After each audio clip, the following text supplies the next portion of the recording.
back to Autism at Home, brought to you by us at Early Autism Project Malaysia through our non-profit initiative, The Hope Project.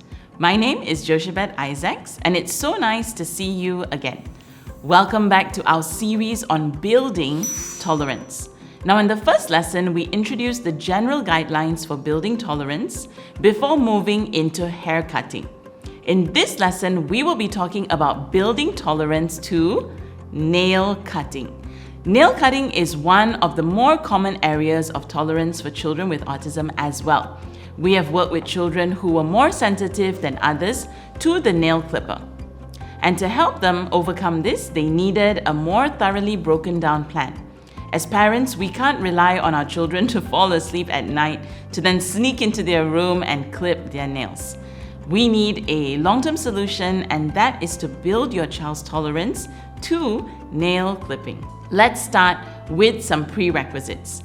And as usual, they are basic cooperation, compliance with first-then instructions, understanding of the visual schedule, and some level of functional communication. As for materials, you will need a social story on nail cutting, as well as a nail clipper. A video model along with a first-then board and a visual schedule of the routine are recommended as well. Now, don't forget rewards. That's very, very important. Let's start with step 1, communicate expectations. Read through the social story, watch the video model, and present the first-then card. All this is to gradually expose your child to the expectations of nail clipping, but just visually initially. In step 2, probe. Before starting the desensitization process, it is important to assess and identify your child's main area of challenge. Some children may be able to tolerate the sight of the nail clipper, while others may not even be able to tolerate that. Best to identify so that the desensitization plan can be adapted according to your child's exact needs. Place the nail clipper at the edge of the table first, then gradually bring it closer to your child.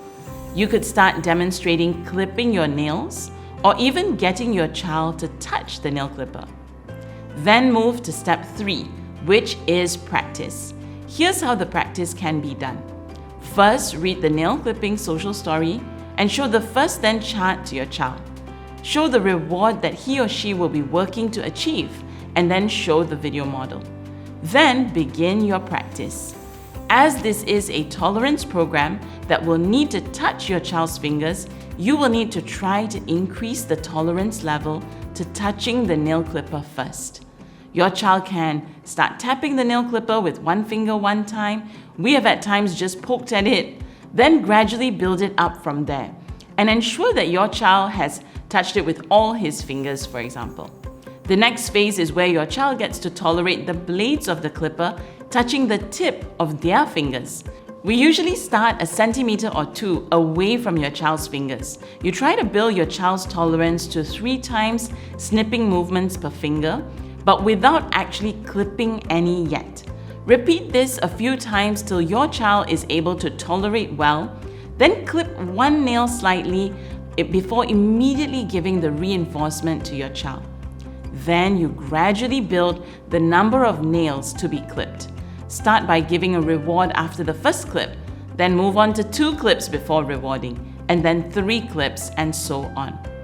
Then step 4. Well, the big day here means that it's time to cut your child's nails officially. By this time, your child would already be able to tolerate his nails being clipped. The target here now is more for your child to be able to tolerate nail clipping for all his nails if relevant. Remember, if your child shows some anxiety by pulling their hands a bit, take it slow and consider going back to step 2 or even step 3 if necessary.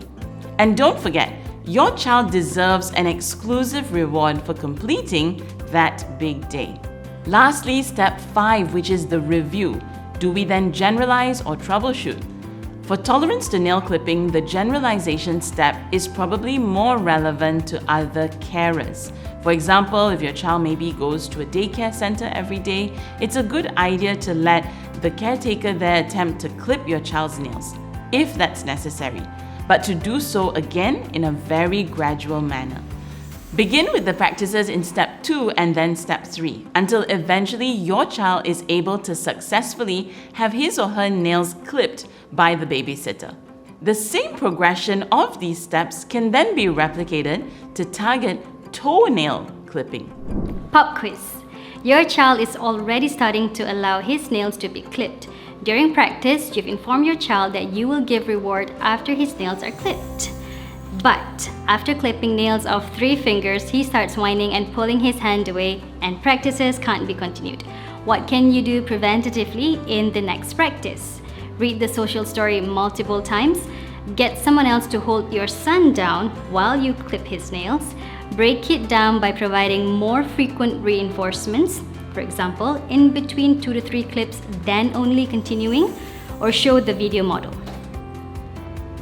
Providing more frequent reinforcement will definitely increase your child's association with being successful in the practices. Well, now it's your turn. Prepare the materials for this practice with your child. Identify the best exclusive rewards for your child. Then begin teaching. So that's it for our lesson on building tolerance to nail clipping. In the next lesson, we will be talking about separation anxiety for children with autism. If you haven't already, do check out our free online resource platform, Autism at Home, which has all the corresponding articles and downloadables for you. And don't forget to subscribe to our YouTube channel, follow us on Instagram and Facebook to stay updated. Thank you for watching, and we'll see you soon.